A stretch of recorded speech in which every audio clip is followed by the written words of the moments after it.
Oh boy, lots of stuff happening today. This is fun, guys. Good morning, good evening, good afternoon, wherever you are and wherever you're watching from. So glad you're here with us today. This is going to be either a wonderful show or a technology disaster.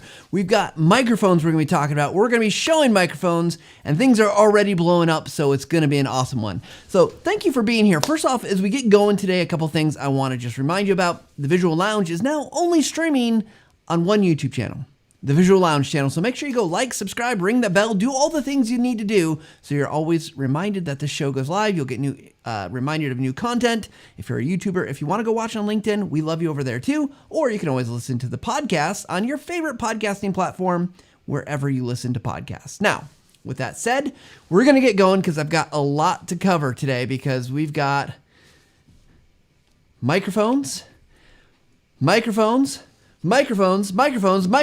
got tons of microphones. We're going to be talking about different ones, but we're also going to be talking about how to use them and how to use them well. So if you're listening to the podcast later on, the one thing you should note that there might be a few small things I'm pointing out visually, but I'll try to describe those so that you shouldn't have to go and watch the video if you don't want to. So the other thing I'll say is if you're a live viewer, put in questions in the chat so I can make sure I'm being clear and answering questions, because there's, again, a lot of things here to cover, and I want to make sure we're being clear today, and we'll answer all the questions we can. So, all right, we got a couple people. Garth, good to see you. Oz, Excel on Fire, glad that you're here today as well. So, where are we going to begin with microphones? Well, a couple things to think about. There are lots of microphones, and I want to just start off kind of equating that if you don't have a microphone, your first best step is to get a microphone. And we don't have to be super picky. Microphones have come a long way.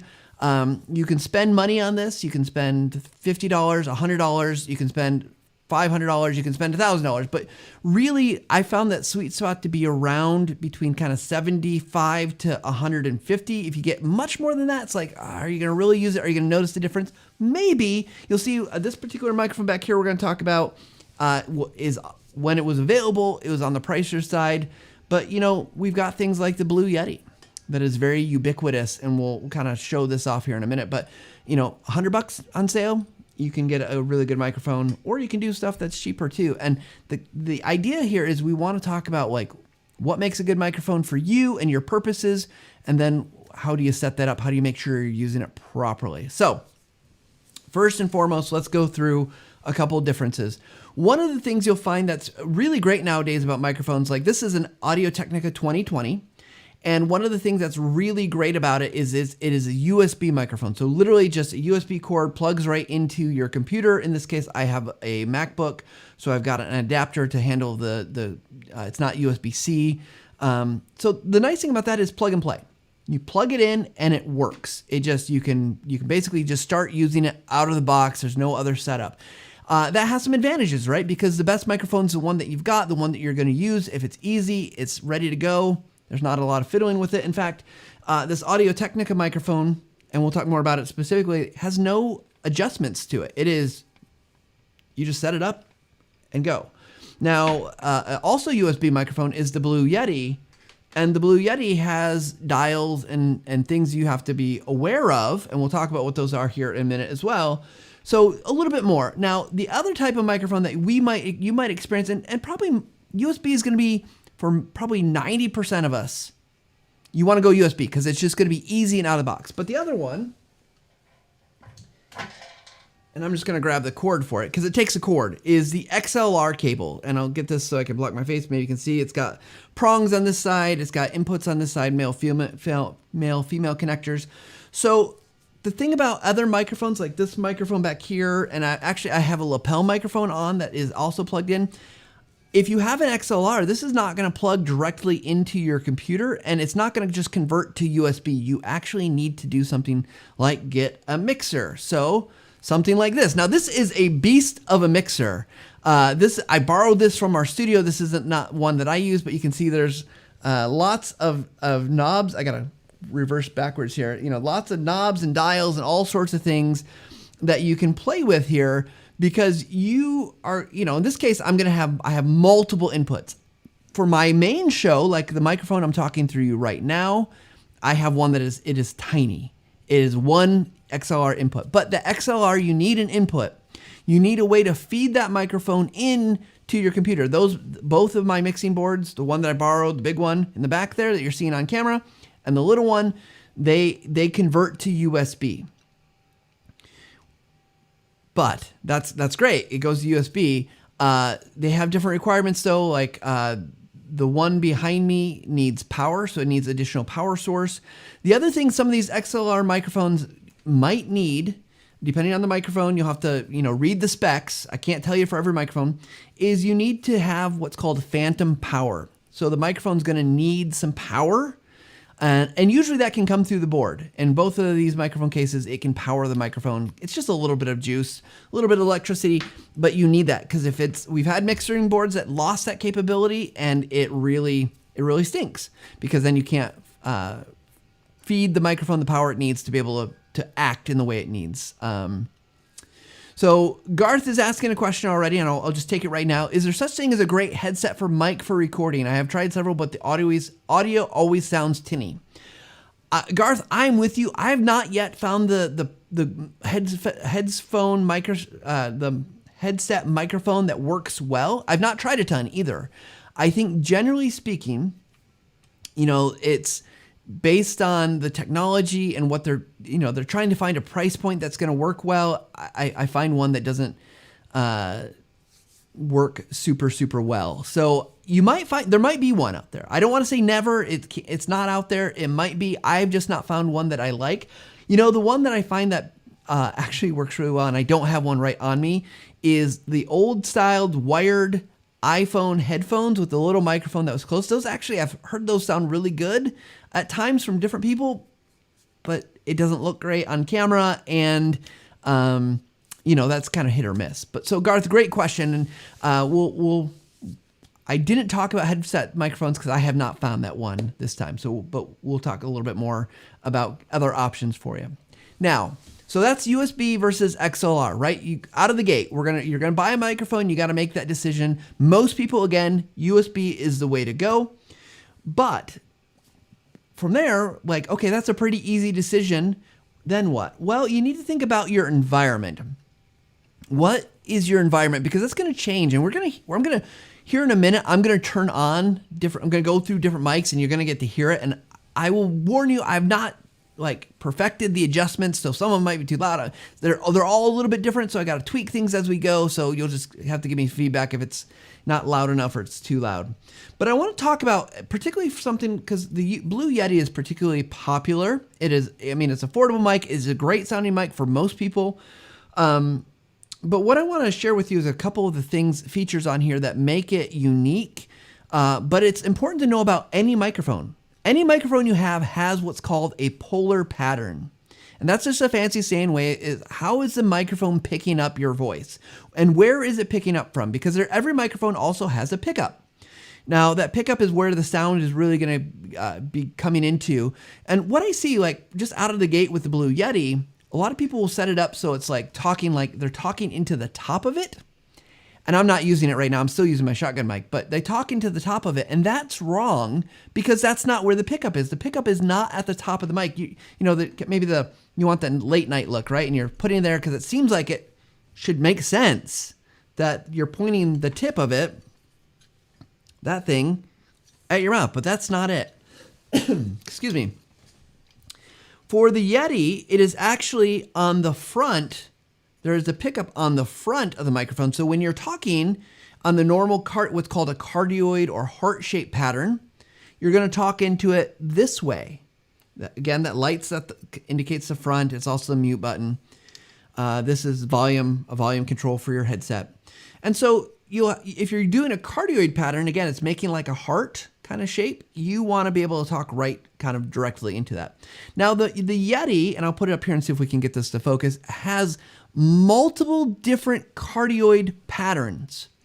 And so you can adjust this based on the situation that you're in. Now, I think hands down, the cardioid is going to be what most of us need because it is one voice in direct. But there's like a surround sound, there's two-sided, there's a left-right channel one. But every microphone has its own pickup pattern. my shotgun mic that I have right now, it happens to be a very narrow pickup pattern. And so you're going to want to make sure on any mic that you're looking at what that is so that you can use your mic properly. Because it doesn't matter if you've got a $1,000 microphone and you're talking into the wrong side of it, it's not going to sound as good. So I'm going to try this. This is where things get a little bit dicey here because we're going to try switching. I'm going to turn on the Yeti. I'm going to mute this microphone and turn on the Yeti. So give me just a second to do that. All right, now I've got to be careful because this is really loud. I can tell from my inputs. I'm going to turn the gain down. So if it's too loud, oops, where's my gain? Okay. So here we are. Whew. Yeah, experimenting live. It's dangerous, right? So I have to make some adjustments. So that's one of the things you'll always do with any microphone is you're going to want to make adjustments live, right? Like you're going to want to listen to it, test it out. So I don't know if that sounds any better, any worse, but here I am. It's in the cardioid pattern. Now let's switch to the surround pattern. So now you can hear an instant difference. And now I can actually kind of turn this around and it's probably sounds different, right? It's hard for me to hear it because I don't have my headphones plugged into this, but all of a sudden it's going to get a different sound. It's probably picking up more of the noise in my room. Now let's try, we're going to try the two-sided, kind of like a convert. This is an interview mode. Now with interview mode, there's actually a pattern on the back side too. So I can have both sides. It's going to pick up the noise coming on this side and my voice as I turn it. So that's another option. If you're in a room, a small room with good padding, you can do that. You could do an interview with it. I'm going to switch this back. Hopefully that's not too much noise. And you can start to see, okay, the pattern really matters in the space that you're in. Okay, I'm going to switch back to my normal mic so we can talk a little bit about this. So I am in an office room. It's got lots of drywall, so hard surfaces. I've got windows with, just a kind of the blinds, nothing too soft. This room is not treated for really great sound. The shotgun mic does a lot for me because it's such a narrow pattern. It doesn't pick up lots of the bouncing. But if I'm in one of those other modes, it's not going to sound as good. There's some other principles we'll talk about to get better sound here, but the cardioid pattern, just be aware of what it's doing. Is it really narrow? Is it two-sided? Is it surround sound? And adjust accordingly. The best sound I'm going to get, though, is it when it's just me and my microphone. So even when I'm doing an interview, if I was face-to-face in an interview, preferably I have two microphones. So that's just, something really important I think to know about is those polar patterns. Just make sure that if you're listening to your recording of your audio and you're like, it doesn't sound good. That's one of the places I would check immediately because it really does make a difference. Okay, a couple other things here, thinking about settings. This microphone also has, here if I can get it to focus, is a gain. This is basically the volume input, and I was playing with that. It's hard when I had it in back. I was trying to turn it the wrong way, so I was getting it too loud, and you got to adjust. But the gain, if your microphone has a physical gain on it, you can really play like that. That way you can adjust how loud it is. So if you're sitting further back or away from it, it's on your desk, so it's not picking up as well. You can adjust how much you're going to bring in. But as you turn up the gain, one of the things that's going to happen is you're going to also say like, bring in more sound. So right now it's very windy outside in Michigan. Maybe if the gain is too high, you can hear that. Or you're going to hear my laptop, the fan that's going because I'm running streaming software. Or a variety of other things that may happen.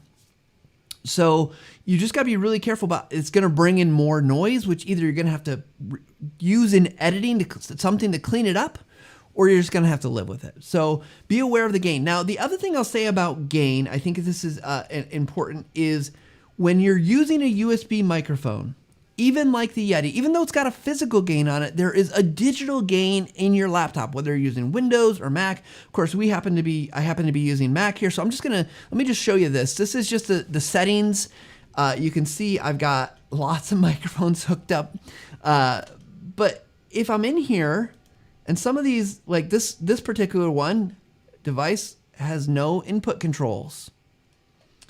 Or the Yeti, I can adjust the gain here as well so I can control that. Now you want to be really careful that if this is at 100%, if I slide that all the way up to the loudest, you could introduce distortion. And if you're introducing distortion, your audio is going to be good. And there's no really cleaning that up unless you've got some super high-end software that's like magic. Distorted audio is super hard to clear up. So you're going to want to just be mindful of those input volume in your computer. So when you're going through your setup, check your physical microphone. Does it have a gain? Is it on the right cardioid setting? Then go to the digital piece. Even in your, if it's in a mixer, it might not allow you to adjust this. I know my shotgun mic does not, but check this digital gain so that you can make sure you're not going to blow it out. Now, this is also a place like, it's just coming in too hot, too loud. You can turn it down. If it's not in loud enough, you can turn it up. We used to have a microphone in the office, and I don't know if it was just the type of microphone or if it was just this like one unit. It wasn't like a systemic problem across that brand or that particular product. But we had to crank that thing up to 100% to get enough volume out of it. It was frustrating, but you're going to want to check that and be aware of what's going on that side as well. So, USB or XLR, check to see if that's an option. Check your physical microphone. Now let me switch to one thing back here. And it's a little hard to talk back here, so I'm gonna see if I can do this. But you can see here, I don't know if I can get this to focus. Okay, this microphone right here, this is, you can see it's got some other settings on it to change decibel levels and it's cutoff gain. We're not gonna worry about those today. That's advanced kind of features, but what I want you to be thinking about is like, hey, do I understand my microphone? And if you look at it like, I don't know what that does. You have two options. You go look it up on Google. What does this do? Right? Why do I have the switch? Or you play with it and see what sounds best. And what you might find is that you have settings that are best for you that aren't the same as your coworker or your colleague or someone else who's using that same microphone. So you want to be willing to and able to adjust. So with that said, okay, we've listened to the Blue Yeti a little. Again, it's a fan favorite for a reason. Blue makes amazing microphones. It is one that I can, if you got $100, it is almost a no-brainer, right? The other features you can monitor if you plug in a microphone. So it's a great value. For a long time at TechSmith, we also used this Audio Technica. The Audio Technica, I love. It's just so simple. There's no buttons, no switches, nothing on it. You just literally plug in the USB and there you go. So we're I'm gonna listen. We're gonna test it out. Again, this isn't mounted, so it's a little harder to give you a full kind of preview of how it sounds, but we'll do our best here. The other thing I'll mention is it does have on here a little label that says, it's hard to see probably, but it says back. So if you're looking at the back, you're talking on the wrong side. So give me a second. I'm going to switch to this microphone here.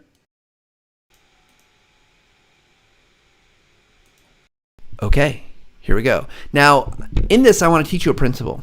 Obviously holding a microphone in your hand is not the way to do this usually.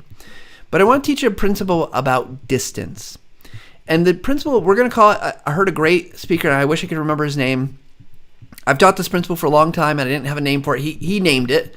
He called it the Hang 10 principle. Hang 10? Woo, yeah. Thumb, pinky, put it to your chin.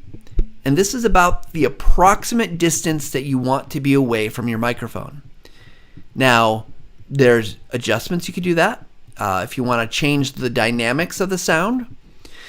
So you can just hear this is the Audio Technica 2020. I've not really done any adjustments. I've adjusted the digital input. It's at 75%, so very standard. But, if I get a little closer, I can see I'm maybe running a little hot still, but you can change the way your sound is by just getting closer. The other thing I want to mention here is I'm talking directly into that pickup. If you're worried about that because you don't have a pop filter, it's like this screen back here.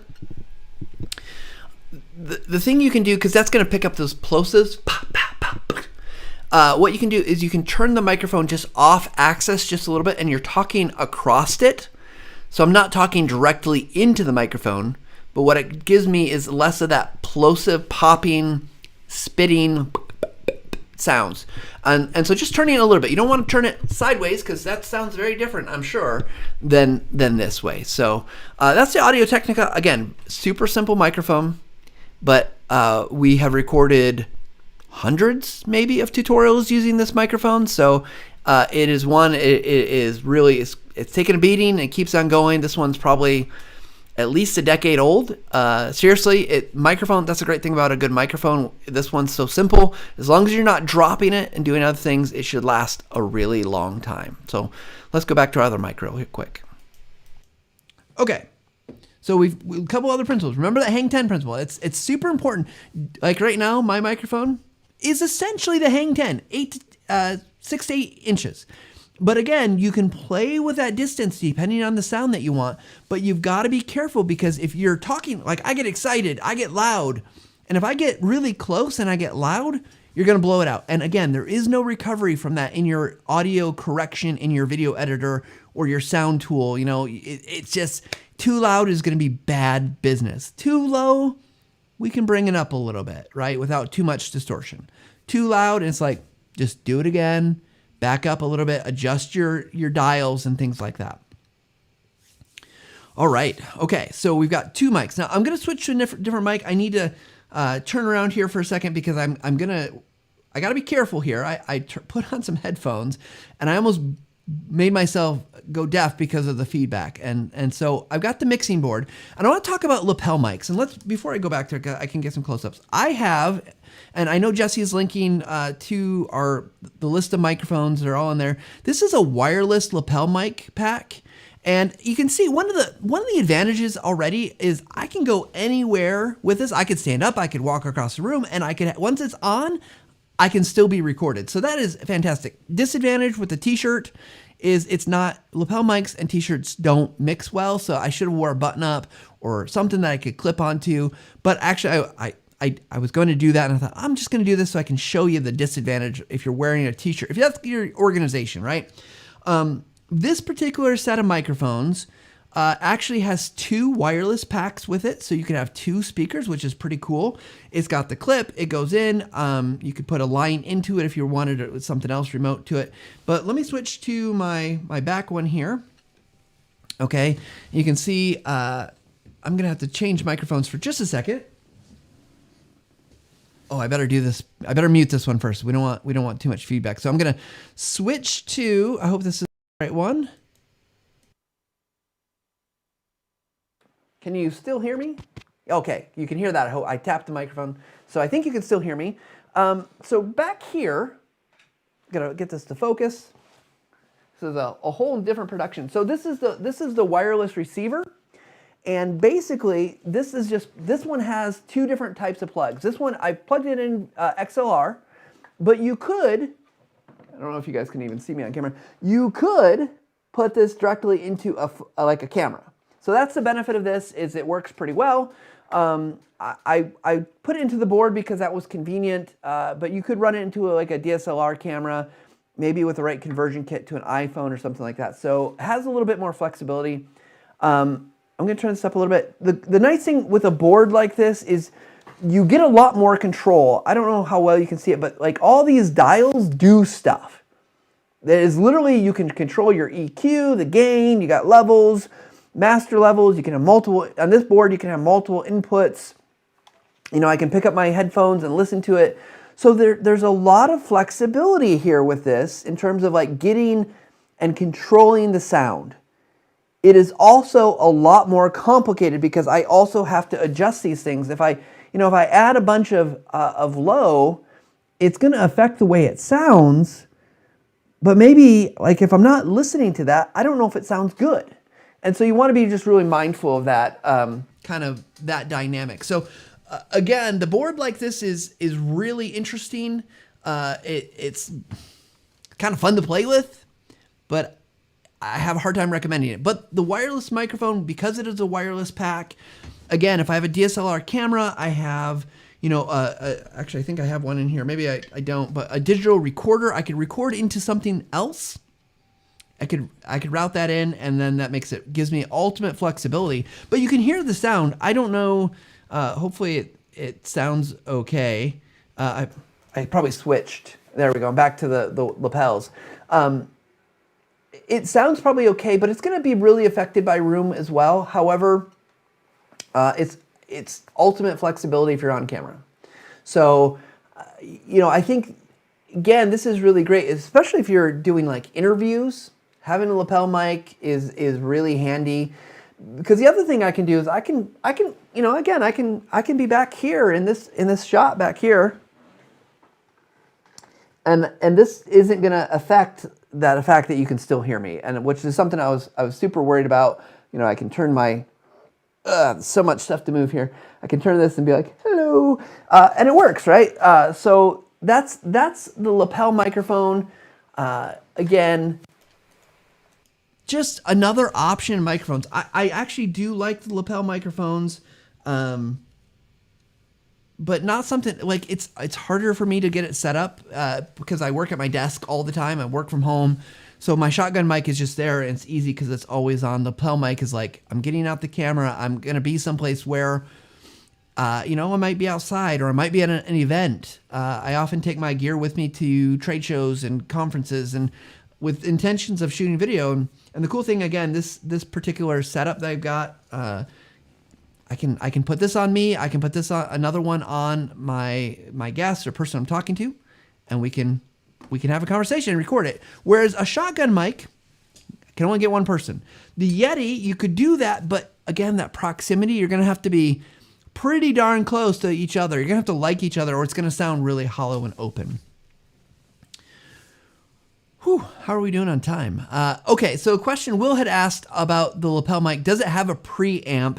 And in terms of like, I'm not the best with terminology with preamp. So you know what I'm going to do? I'm just going to Google this live. So typically I think that means like a power, right? Like it's giving it some level lines and signal boost stuff. And mine, it will work directly into a camera. So I don't think it needs anything else beyond what it is. In this case, it could get power from the board, but it doesn't need the board. It's powering itself. So only 4 AA batteries, so 2 AA batteries per piece. So the receiver, the mic pack, and then another 2 for the other mic pack. So, okay, we are about halfway, like through our time.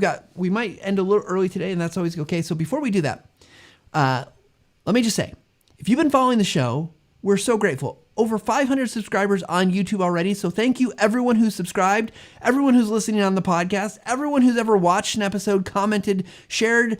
We are so grateful for you. Now, TechSmith has a lot to offer. And we just ask that if you haven't used one of our products, Snagit or Camtasia, go give them a spin. 30 days, 15 days, trials, free.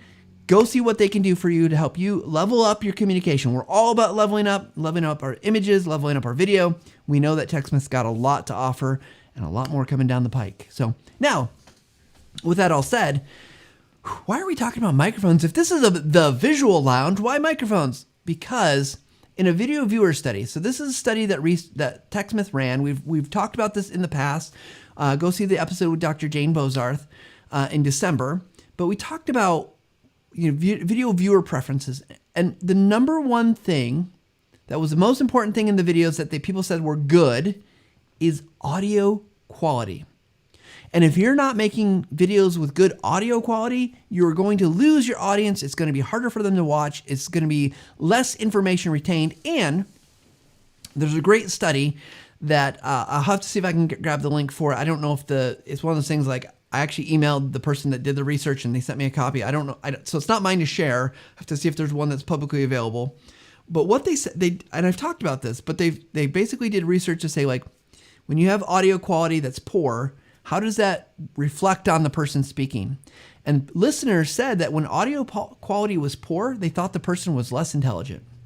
Now, I know listeners of the Visual Lounge are not less intelligent. You guys are amazingly intelligent. You've got awesome things to say. You've got great wisdom, instructions, things to tell us about. And so we want you to come off your best. So that's one of the reasons we're talking about microphones today. So we've got a couple more things to go through. At least one more mic that's kind of it is the big dog. It is one of my favorite microphones. Before the show, we were looking to see availability. It looks like this particular model is no longer available. However, the company's still in business. They still make lots of microphones, but I love it. It is a little bit more pricey microphone, but I love it because it in certain circumstances, it just has such a good sound. So should we dive in? Should we look at this last microphone? We've got 1, 2, 3. We hear the shotgun microphone, which is an Audio-Technica 870, I believe. It's just a little guy. But let's talk about the SE 2200. In all full disclosure, a number of years ago, we set out we're going to review microphones. And we reviewed, I think, 10 different microphones. It's kind of like we're doing today. Just turned them on, recorded. We had our colleague Ryan Knott record voiceover, and we had, I think, Kate Ryan at the time, I think, recorded some voiceover. We even did some in a different language to see if that made a difference. And we laid out, and this was our number one choice for microphones. Now, the downside is it is more expensive. You know, that sweet spot being $100. It can be that if you spend a little bit more money, you're going to see some differences, but I don't think this is a mic for everyone or every circumstance. So let's go ahead. I need to switch microphones here again.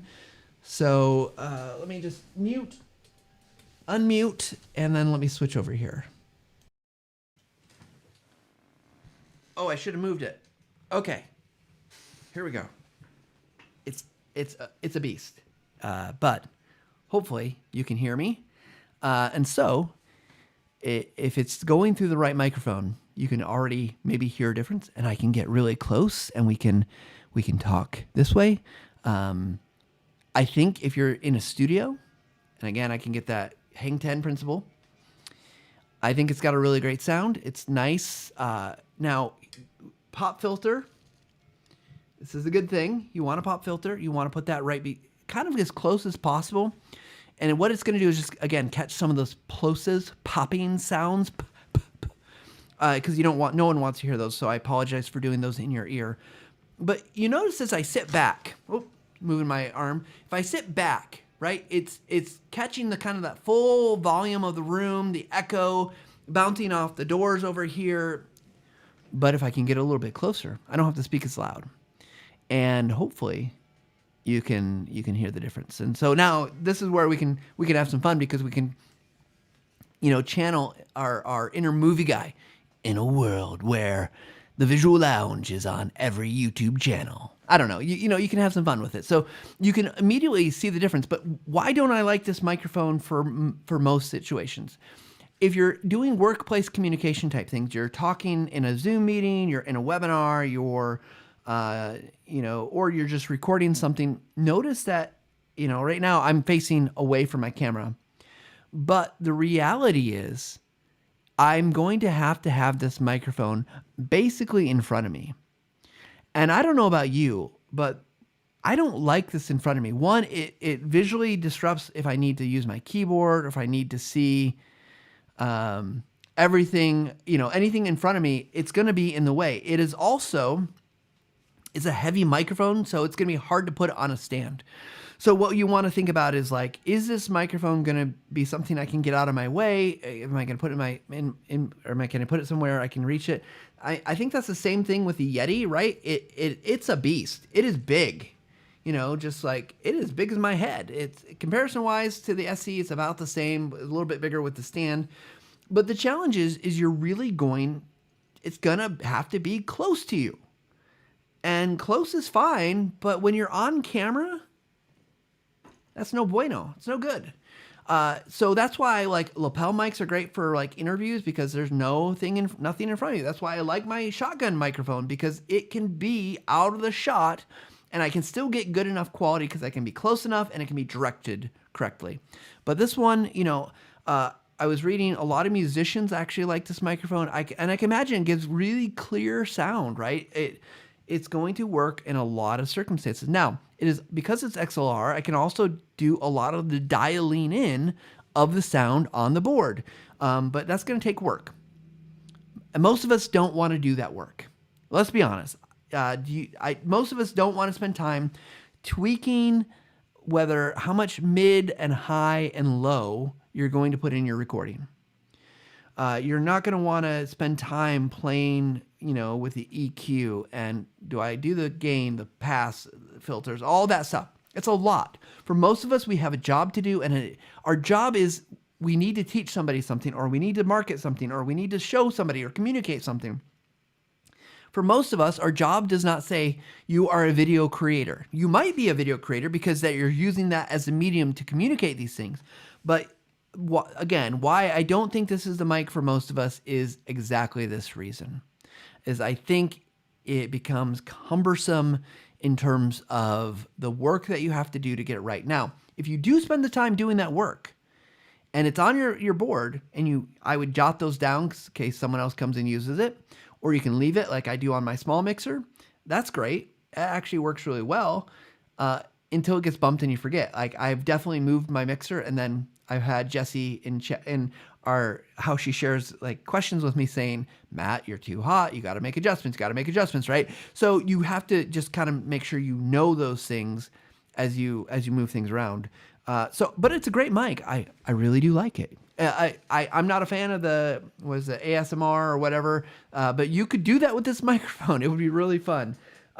So again, just looking here, it's a great mic. And one thing, I'm going to try this. I don't know if we're going to be able to see this here. I want to be careful about kind of how I'm showing things. I'm going to switch camera views, and I know I'm talking. Let me switch back to mic. Okay, so now you should be able to hear me on my shotgun. If I switch to this view, there's my shirt. If you look at the microphone, it's going to be hard to tell, but get the pop filter out of the way. You can see on this microphone, I hope it's in there is a circle. That circle in there, that is the pickup pattern. There, I think I switched back when I switched views. There we go. Now hopefully you can hear me better. Okay, that circle in there, that is the pickup in there. That is the thing that is the diaphragm that's catching all that sound. It's hard to see in there because it's a circle, but like hopefully you can see it. The other thing I'll say about that is it is fragile. It will break. It is not rough and ready. It is, if you drop this microphone, there's a good chance this microphone will not be worth anything. And so you just want to be really mindful about your microphones. Even a Yeti, I would be careful. Some of them are built pretty tough because of the way they're designed. But you got to be careful. Microphones are sensitive. This little microphone's probably a little bit easier. So, whew. But I love the SE for its sound, but it's, again, great for voiceover work, great for certain things, just not for kind of everyday fitting kind of wear of what you might do. Same with the Yeti. I love it. I think it's really good, but I don't want it in front of me. So I don't want that bulky thing. Now, maybe I can do this. We're gonna go off script here. What I was planning. I'm gonna try this. I can't guarantee it's gonna work. I'll show you my shotgun mic, because it's one thing I don't show you on screen ever, right? It's always off. You maybe see it sometimes gets in the screen, but let's see if we can see it here. There you go. That is the shotgun microphone. You can see a little bit behind the scenes. It's hard to hold my giant phone. It's like moving, I'm like moving backwards. Hello. There we go. Nope, wrong way. Okay, let's see if we got it dialed in there. So you can kind of see there's the label on it. It's just sitting above me, and that's all it's doing. So it's great. I don't have to move. It's always there. It's out of my line of sight for the most part. So like when I'm doing meetings or I'm just working, I'm not trying to get it out of the way. It's not taking up desk space. So I do recommend shotgun. Again, it's XLR. It's going into, I can show you my little mixer here, because that's something I never get to show either. So that's the mixer. It's tiny. One input. It's got a very few controls. Pretty easy. Not super expensive. If you're going to do XLR and you know you're just going to need one microphone, I think that is also the way to go. The big guy back there, the big mixer, is just so much. We have it in our studio. We've used it when we were doing live shows with multiple guests and people like in studio. Maybe we'll get back to that point. Multiple inputs and things like that. And that is perfectly fine if that's what you're like on a multi-set shoot. Although if you're doing a multi-set shoot, you might have other other microphones, and there are lots of options, lots of lapel mics. You could have multiple boom mics set up for multiple guests and things like that. But then, it's all adds work depending on what you're trying to do. So when you're picking your microphone, remember, pick one that's going to work for your environment. So think about the environment you're in. Is it noisy? Is it got lots of sound? You need freedom of movement, like a lapel mic. Think about simplicity. The easier it is, the more likely you are to use it and be successful. And think about kind of what else suits your needs for a microphone. There's so many great microphones out there. And again, you don't have to spend hundreds of dollars. You don't have to spend thousands of dollars. You really can get a microphone that's going to fit for your needs. Now, one thing, I have a friend. He is a voiceover artist. That's a lot of his work is that. He does instructional design and other stuff too. A couple of years ago, we were talking about microphones, and he's like, I hate the Blue Yeti. I was like, really? I mean, it's just so easy. It just works, it sounds pretty good. And he's like, not for my voice. He's like, he was so keyed in. So that's the other thing. And it's hard to try microphones, but you might find one that works best for you. Because how many of you, invisible hand raise, you can do it at home. How many of you hate your voice or don't like hearing your voice?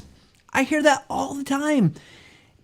And look, your voice is your voice. It is the way you sound. There's lots of reasons you sound that way, right? That your diaphragm, your air is coming up through your vocal cords, and your vocal cords are getting filtered. That sound's getting filtered through your jaw and your neck and your head, and it sounds differently. That's okay. That's how you hear you. That's not how I hear you. But the microphone, you want one that's going to make you feel like you sound good. So, okay. Christy's asking, I knew this question was going to come up. I should have done more reading and remembering. He asked, comment a little on the difference between dynamic and condenser microphones. And I will be honest, I always get confused by which one's which because it's one of those things, I don't worry about it too much. I just go because, with the microphone that I think that works for me. And it's not like I'm buying microphones all the time either. But a dynamic is really good for capturing like loud, strong sounds like drums, loud vocals. They're not going to be as sensitive. Condenser mics are going to be a lot more sensitive to those things. And I can't remember which one. One of them is very sensitive to being like broken, like too much and it's going to break. And I think it's condensers. Microphones are much more easily broken where it connects. This is where I'd say, like, I wish I could remember everything I've ever learned about microphones, but I don't remember a lot more than that. And so what I'd recommend is, talk to people, read reviews and see what are they using it for, why they're using it. But I often think of dynamic as like you're at a assembly, you got a lot of people and they've got a microphone.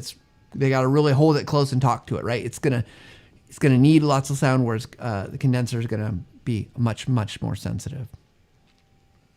Garth asked the question, what model of the mini mixer did you show? That is Jesse, if you'll share the link to the microphone gear guide, because I don't remember. It's a Behringer. I know that's the brand. There might be other brands that are just as good, if not better. But it's in the link is in there. Because it's one that I've had it for multiple years. I actually bought it when I started my own personal podcast a long time ago, and got this microphone, got this mixer, and I've just used them ever since. And I've loved the way they sound, and I love the way they make me feel. It makes me feel good, like I'm sounding good. So, and Christy, no worries about putting me on the spot. That's what we're here for. I just don't always have the answers, and I'm going to go and read about condensers versus dynamic mics. All right. I think I'm just going to check through my list here.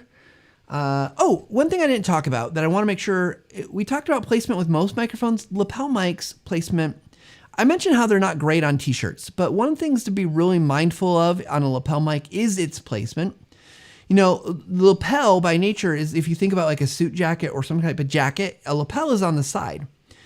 I prefer, if you can, put the lapel mic or the lavalier mic in the center, but you don't want it, again, too far down or even too far up. If it's too far up, it will get kind of caught under the chin and won't be able to capture that sound that's coming out of your voice up here. So just be mindful of where you're placing your lapel mic. And with any of these microphones, especially if you're doing like something that is like a one time only, we can't go back and redo it. Listen and check your sound. Get headphones and see if there's a way to monitor sound. I on both the mixers, I can do that. It's a little harder with the setup I've got right now, but I mean, I could. But you want to make sure it's sounding good before you hit record, because there's nothing more. It is so frustrating to get bad audio. I'm going to share a very tragic story. I was on a business trip, and I had the good fortune of being in Scotland and in the UK. And I was visiting with a good friend and someone who used to do training on Camtasia, Stuart Milton. Stuart, if you ever see this, hello, hope you're doing well.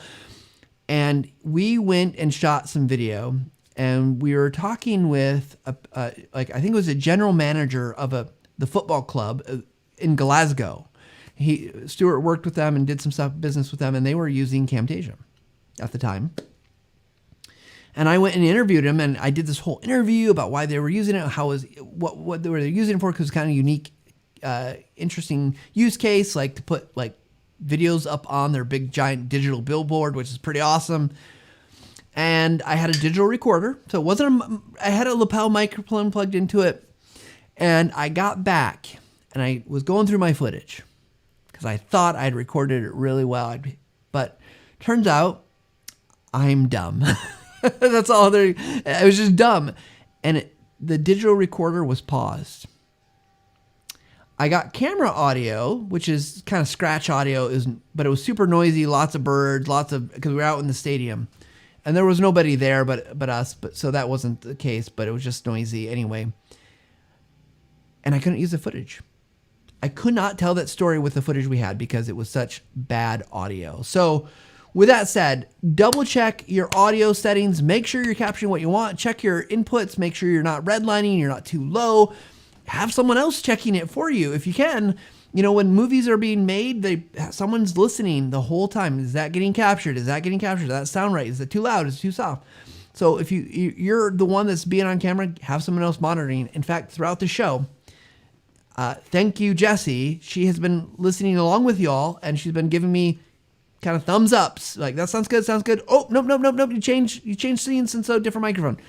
And so that is essential to make sure you're checking those things. Okay. I know it's a one man show today. We don't have a guest, but you know what I'm going to do? I'm going to wrap things up on a little bit of a speed round because I want to go through these quickly. And then if you got any other questions, make sure you put them in the chat right now, because once we get through speed round, I'll answer questions and then we'll be done. So here we go.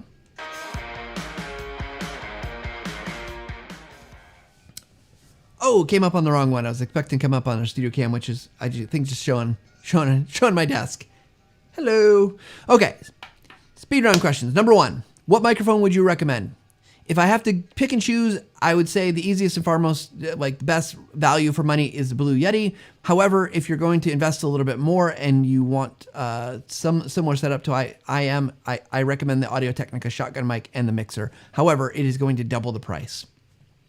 Number 2, what gear order should I buy? Because I really want a better camera. We all want better cameras. We want clarity. We want this 4K beautiful picture or 1080p picture. We want to look good on camera. However, if you've been watching the show, you know I recommend the order of the 3 things you should buy is first, get a microphone. Audio is the number 1 reason people will stop watching your video. If it's bad audio, they will stop. So number 1, get a microphone. Number 2, I know you want the camera, but lighting will make a big difference for whatever camera that you have. So get some lighting. It doesn't have to be expensive, but between lighting and microphone, you're going to improve the quality of whatever videos you're making if you're on camera. If you're making screen capture videos, guess what? You don't need lighting. Good. You don't need a camera either. Just get a really good microphone. 3, now you can upgrade your camera. There might be some other gear in there that you might want that be supplemental that might actually be helpful. For instance, tripods. Things that actually just improve the quality of whatever you're doing. You know, if I'm holding my camera and showing you guys video from that, I'm going to make people sick. I do have this little tripod. It's not perfect, but it makes it so I can set it up at least, give you a better view. Okay. Really, that's all I've got for speed round questions. I mean, I will say that today I have had a sword fight and pretended to be attacked by a bear And ate pizza with my 10-year-old. So it's been a good day in addition to lots of other TechSmith work. He's home because the wind knocked out power. Okay, last questions here. Let's see. We got Christy. Thanks for being here. Do you use any noise reduction or processing despite very good audio microphone? So that's a great question. In post-production, I will. If I'm recording something that I'm going to take into Camtasia, I will typically see if noise reduction is going to make a difference. Sometimes it does, sometimes it doesn't. But that's a post-production thing that I'll do. I don't use anything with live. And when we put this on to YouTube, it is straight audio.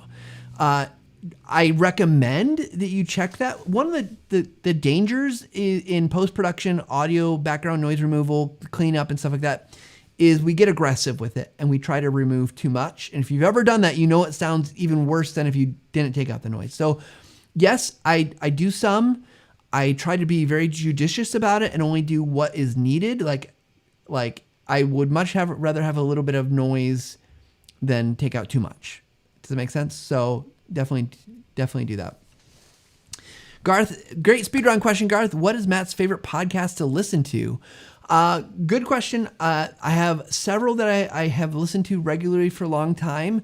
One that I consistently go back to, and I recommend people listen to it. Even if you're not interested in the topic, the production quality is amazing, and I'll recommend a particular episode. And it's not really fair because it's NPR, National Public Radio here in the US, but it's called Radiolab. And I love Radiolab, and I've loved it for a long time. One, because I love science. Long time ago, I thought I might become a science teacher, like at a community college level, because I loved it. I loved all of that stuff. But Radiolab has amazing way of telling stories and bringing about information, but their sound design is fantastic. The way they use audio to tell the story and help you imagine what is going on is unparalleled in my mind. And the episode I would point you to is go look for Radiolab and the one about the mantis shrimp. And I'll give you a little spoiler because it's been out for a long time, so I don't think I'm ruining anything. Mantis shrimp can see more colors than humans can, by far, by billions of more colors. And they found a way to represent that through sound. It's awesome.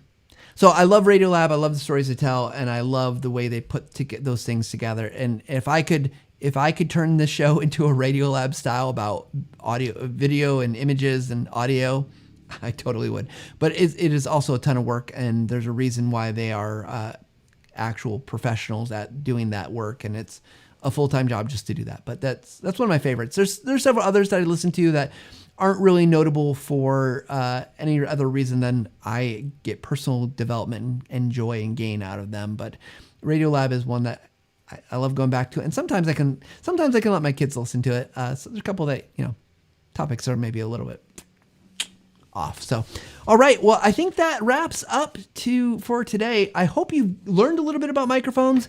There's a ton of different microphones. If you're not using an Audio-Technica, a Yeti, or one of these other ones, that's okay. Use the microphone you have. Learn how to use it well.